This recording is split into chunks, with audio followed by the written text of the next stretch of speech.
کرنے کے بعد میں بیعت یزید کرے، پھر حسین کو چھوڑا جائے، پھر حسین کو آپ کے رحم و کرم کی ضرورت ہے۔ اس بدبخت کو جب اس نے یہ ساری باتیں اس کے دماغ میں ڈالی ہے ابن زیاد پھر کہنے لگا بات تو ٹھیک کہتا ہے۔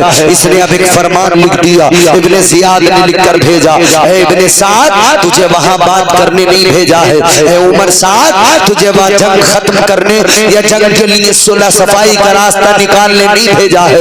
اس نے لکھا سن لے، اگر حسین بیعت کرے تو ٹھیک ہے میرے پاس لے کے آ، بیعت نہ کرے تو بیعت لے، بیعت نہ کرے تو قتل کر دے۔ اللہ اکبر کبیرہ۔ اور اس نے لکھا اگر تو یہ نہیں کر سکتا ہے تو تو عہدہ چھوڑ دے، سپہ سالاری چھوڑ دے، شمر کو سپہ سالار بنایا جائے گا، تو واپس چلا آ۔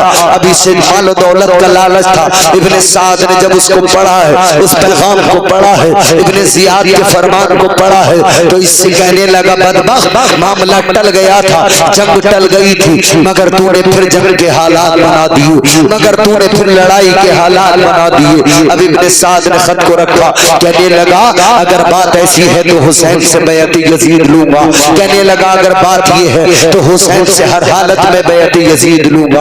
ابن سعد نے کہا کہ سنو اب بات چیت سے بات نہیں چلے گی، اب ایسا کرو حسین سے کہو حسین اگر بیعت یزید کرتے ہو تو ٹھیک ہے، ورنہ اب تم پر سختیاں شروع ہو جائیں گی، اگر بیعت یزید کرتے ہو تو ٹھیک ہے، ورنہ اب تمہارے ساتھ میں مقابلہ ہوگا۔ اللہ اکبر۔ اب ان ظالموں نے یہ بات چیت کرتے کرتے 7 محرم آ گئی، 7 محرم الحرام ہے، 7 محرم کو کربلا کے ریگزار میں، کربلا کی زمین پر، کربلا کے قریب سے گزرنے والی نہر فرات پر یزیدیوں نے قبضہ کیا اور پہرا لگا دیا، فوج کو کھڑا کر دیا اور یہ تاکید کی کہ جانور پانی پیئیں کوئی دقت نہیں، چرند و پرند پانی پیئیں کوئی دقت نہیں۔ کہنے لگے سنو تلواریں نکال لو، کھڑے ہو جاؤ، حسین پانی نہ پیئے، حسین کا کوئی ساتھی پانی نہ پیئے، خیمہ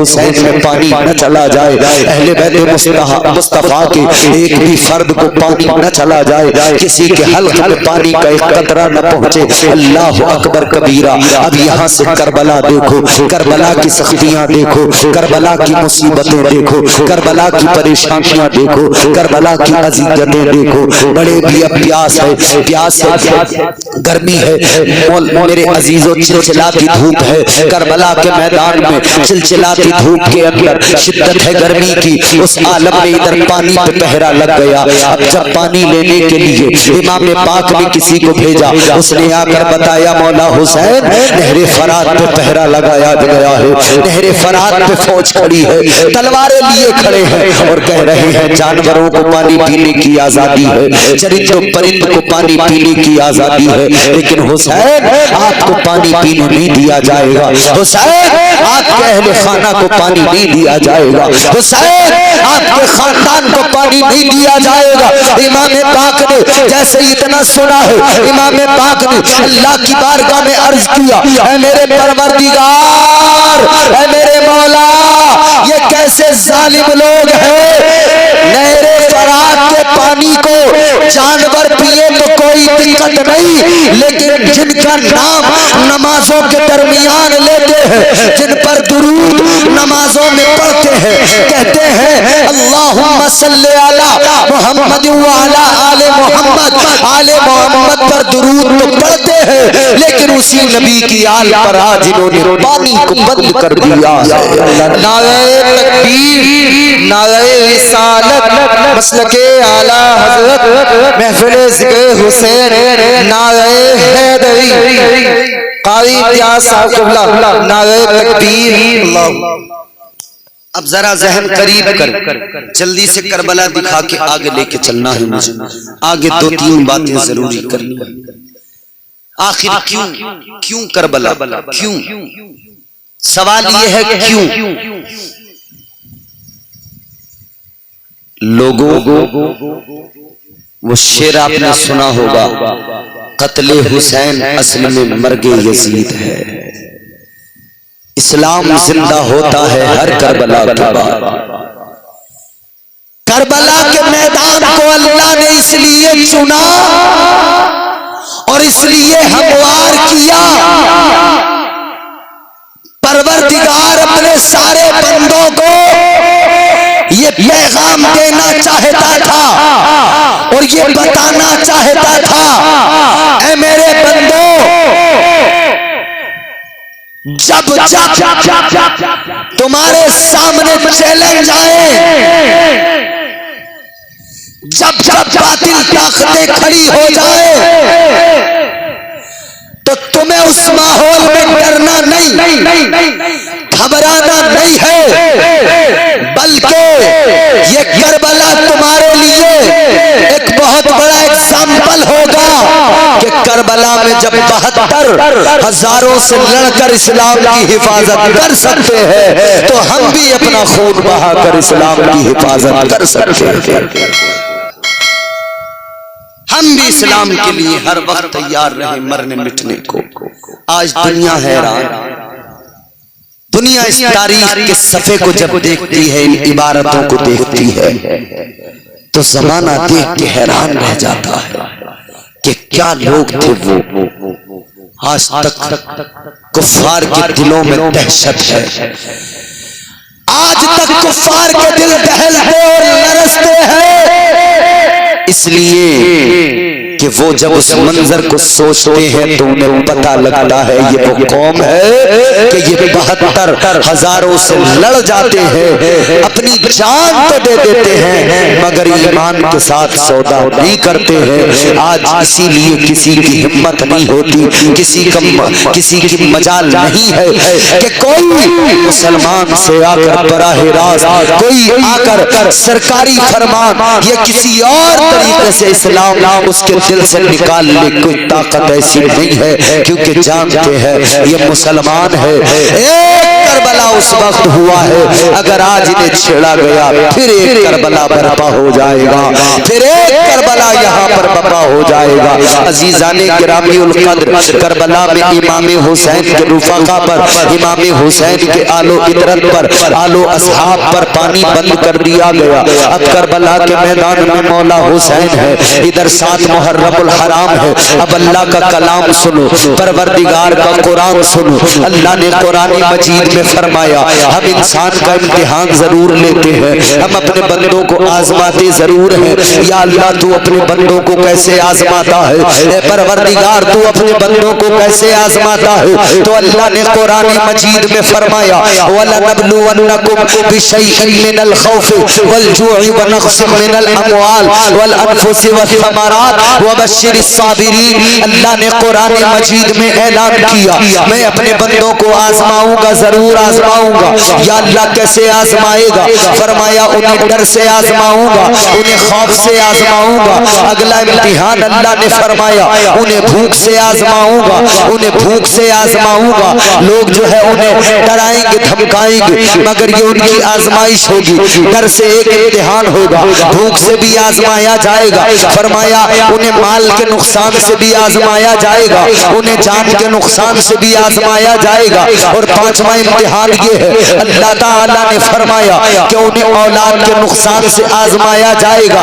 عزیزان گرامی القدر، اب دیکھیے ذرا یہ 5 امتحان ہے، یہ 5 آزمائشیں ہیں جن کا اللہ تعالیٰ نے قرآن میں ذکر کیا ہے۔ اب ذرا پیچھے تاریخ کے صفحات پلٹو، اب دیکھو اللہ کے پیغمبروں کو، اللہ نے پیغمبروں کو آزمایا ہے، اللہ نے ڈر سے بھی آزمایا ہے، خوف سے بھی آزمایا ہے، اللہ تعالیٰ نے بھوک سے بھی آزمایا ہے، پروردگار عالم نے جان کے نقصان سے آزمایا ہے، اللہ نے مال کے نقصان سے آزمایا ہے، اللہ نے اولاد کے نقصان سے آزمایا ہے، اللہ تعالیٰ نے آزمایا۔ اب ذرا دیکھو حضرت ابراہیم کو اللہ نے آزمایا، 5 امتحان ہوئے، پیدا ہوئے ہیں تو ماں نے غار کے اندر چھوڑ دیا ہے۔ آپ اپنے بچوں کو اپنے گھر میں کتنی اچھے انتظامات کر پالتے ہو، لیکن حضرت ابراہیم کی ماں نے آپ کو، چونکہ اس دور میں بادشاہ نمرود نے اعلان کر دیا تھا کہ جو بھی بچے پیدا ہو انہیں قتل کر دیا جائے، جو بھی بچے پیدا ہوتے تھے انہیں قتل کر دیا جاتا تھا۔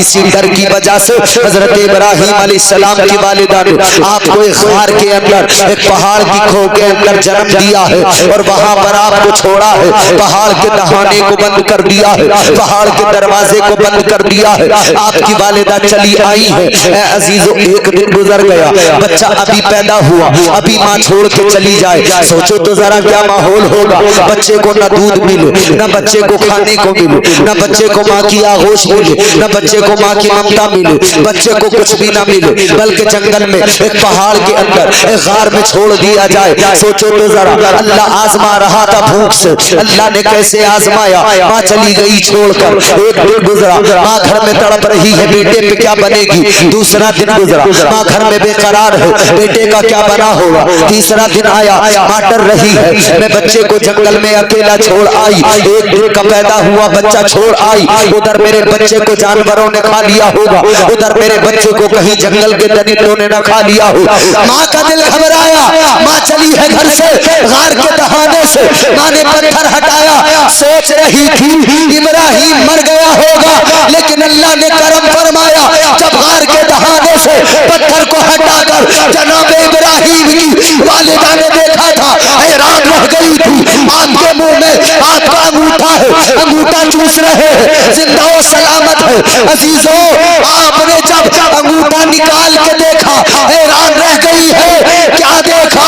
وہی انگوٹھا ہے، اسی انگوٹھے میں اللہ تعالیٰ انہیں دودھ بھی عطا کر رہا ہے، اسی انگوٹھے سے شہد بھی نکل رہا ہے۔ سبحان اللہ، سبحان اللہ۔ نعرہ تکبیر، نعرہ رسالت، مسلک اعلیٰ حضرت محفل ذکر حسین، نعرہ حیدری، حضرت علامہ مولانا قاری امتیاز برکات صاحب قبلہ، نعرہ تکبیر۔